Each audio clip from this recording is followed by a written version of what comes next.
now. This is my E36 M3 1995. As most of you know, it's pretty well modified.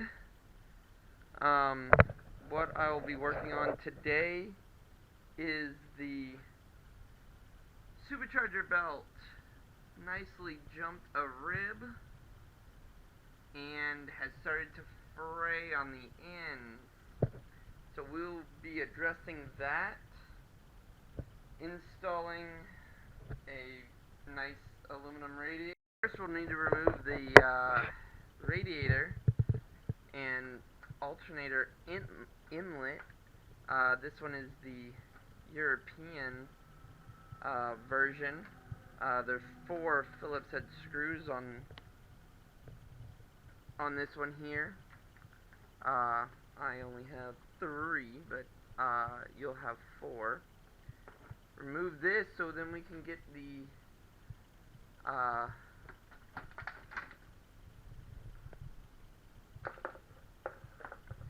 and we expose the radiator, and we'll go from there.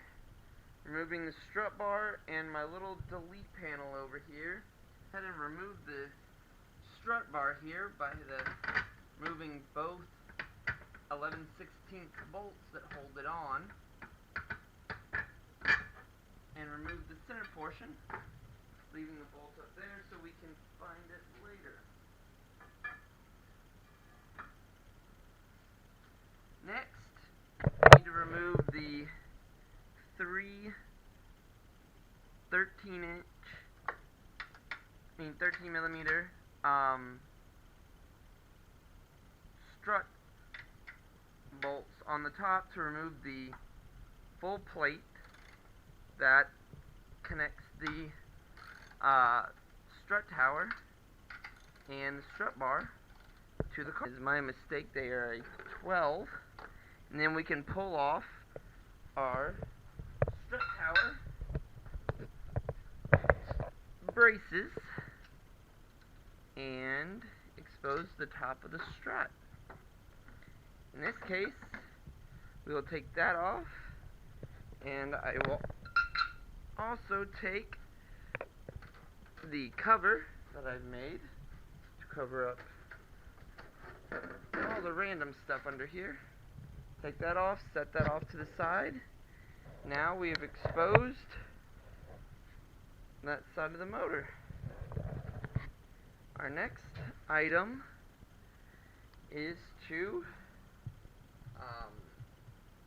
metal hose, but haven't been able to find or have the time to fabricate one, so I haven't run one.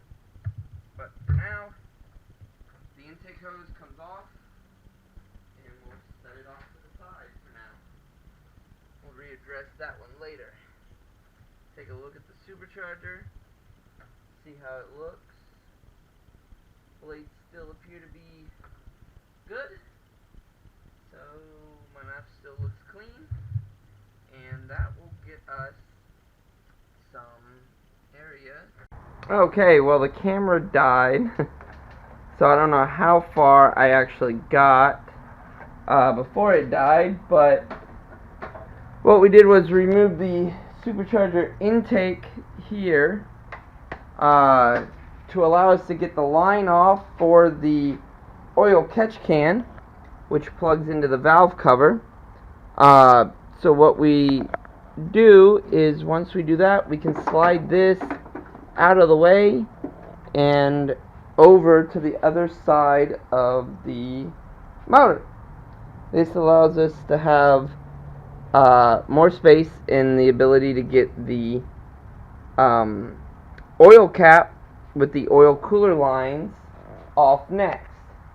So those will be the next things to remove, because that'll give us access to the hose, and I also have to put in an oil temp and pressure sensor in the back of this Victory oil cooler cap. So we'll be doing that at the same time. As you can see, those are the Defi Link wireless going all wireless gauges and a tablet display on this car. But that's the oil pressure sensor that I just dropped here. But it's got all the links and wires to hook up to the car and make all the sensors wireless. So that will be the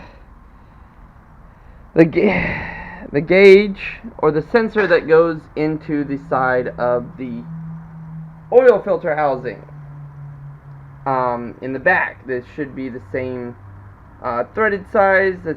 I believe that's what I ordered, and then that will, work with my wireless tablet. I also have water temp, oil temp, and the turbo / on this one it's supercharger boost gauge.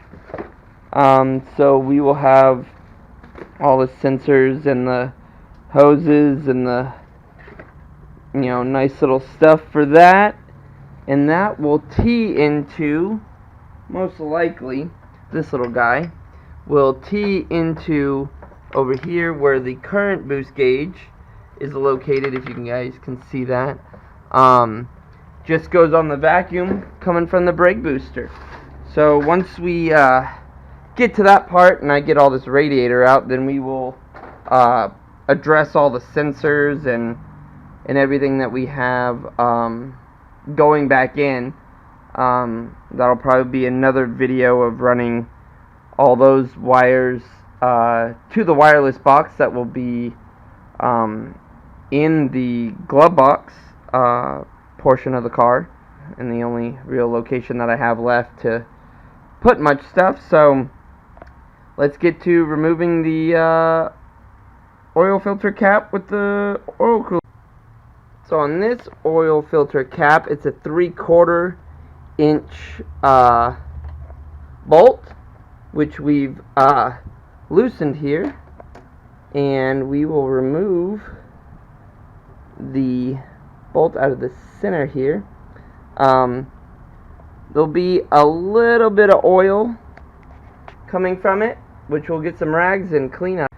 So we'll remove that bolt, set it off to the side, and we'll remove the oil filter cap, and we will bend this back and set this off to the side over here, out of the way for now, since we do not need to readdress that, but we will replace the O-ring and all of that as we reassemble everything. You can leave the filter in there for now.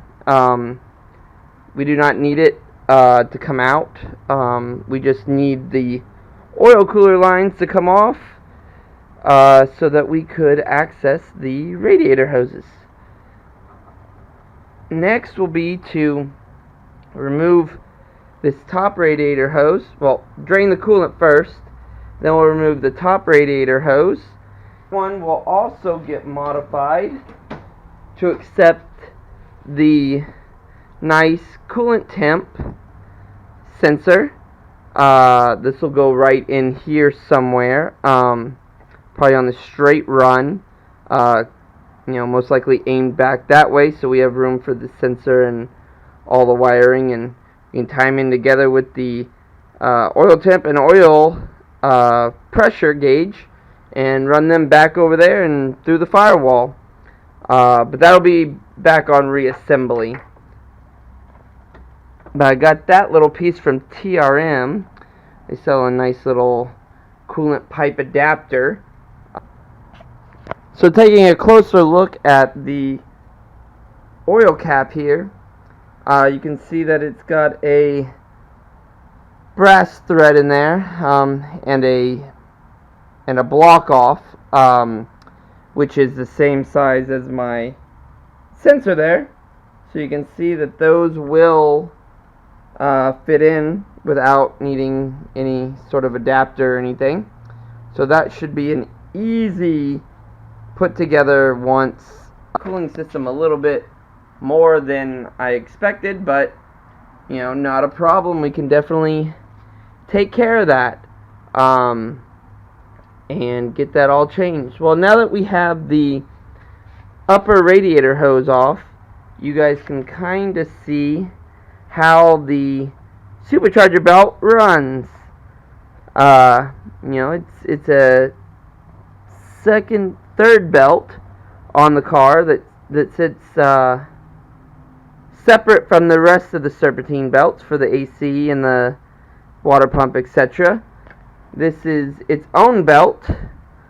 So theoretically, as it did shred here at this point, that if I had to, and if the car wanted to, I could theoretically take the belt off and drive the car as is. Just wouldn't be as efficient because of no supercharger. But we will go ahead with getting this radiator shroud off and radiator pulled out of here so that we can get closer to this belt and get it off.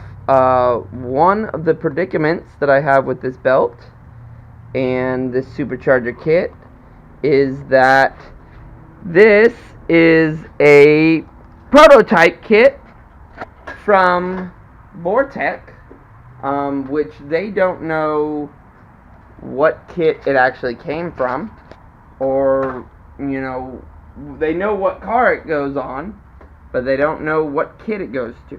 I wanted to put you guys where you guys can see a little bit better.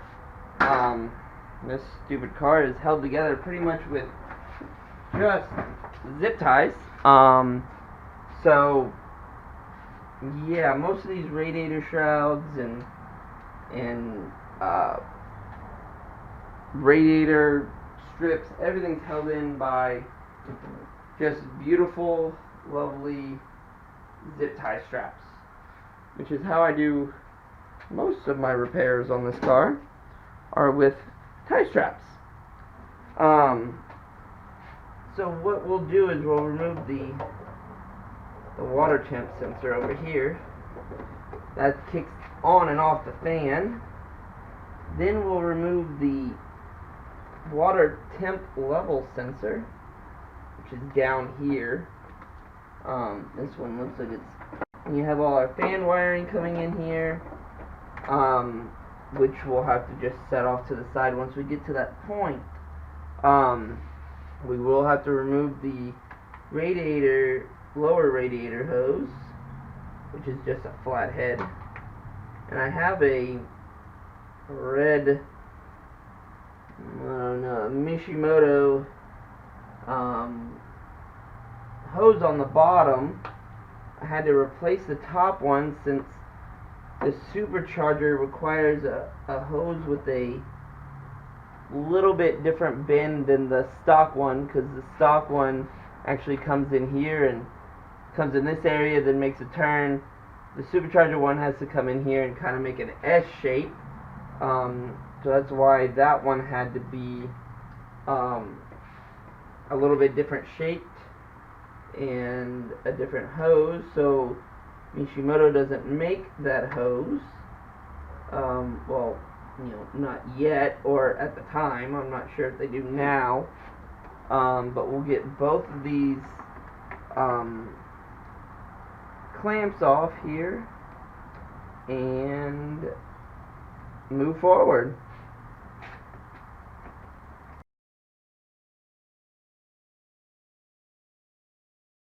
And hooked to a switch inside. So my radiator will pull up and I'll set it off to the side and leave the shroud inside the car for now. But the radiator will pull up and out and bypass all this stuff, and we will move it up, over, and nicely set it down right here next to the car. As you can see, the grounds and power are still all hooked up. We will take this hose, and that's the lower hose for the reservoir, and we'll take it through the radiator shroud It's a stupid design by BMW anyways. Take it through that, take it out, and set it over here to the side. We will be readdressing that later. I think I'm going to do an aluminum one and replace it with a new reservoir. So with the radiator, shroud, and everything removed, you can see how much room we have up here. And it also gets us a better look at this supercharger belt that's frayed and how bad it actually is. You can see the tensioner right there. This is the tensioner for the belt for the supercharger. I might also be doing a lot smaller pulley on the supercharger, just so we can get some more boost out of it. I've been running 6 PSI for 4 years. And I could probably afford to bump it up to 13. So maybe doing that soon. Maybe doing it at this time. Not sure. Depends on what belt I'm able to find. And you know, might be cleaning up some of this kit a little bit. You know, I think all my tensioners and pulleys and everything were replaced when I did the supercharger install, so they shouldn't need to be reworked. Might pull off that thermostat housing, replace the thermostat while I'm here. You know, just do some minor things. You can see way back there, if you can see, that's the feed for the supercharger. Feed line, the stock oil pressure line. I will be removing that and adding another space for my oil temp or oil pressure, whichever one doesn't fit up on top of the oil filter housing. So that'll be my second place for oil, so I can monitor everything. But for now, got everything removed, and let's take this belt off and see if we can grab a number off of it, and that might help me get a new belt. So let's remove that bolt right there and take the tension off of this belt. Turns out I had to remove that bolt entirely so I could remove the tension, and then in turn remove the supercharger belt. Well, the belt, as you can see, is frayed. That could have been pretty bad if I hadn't caught it. The belt does have some cracking. If the camera will focus. Not too much though, but definitely showing its age. You know, it is roughly 4 years old, I believe. Belt appears to not have a number on the belt, and doesn't even look like it's got a manufacturer on the belt. So that will be great in helping me find everything. Let's check that pulley. Make sure that pulley wasn't maybe at fault. That pulley is still good. Free spinning.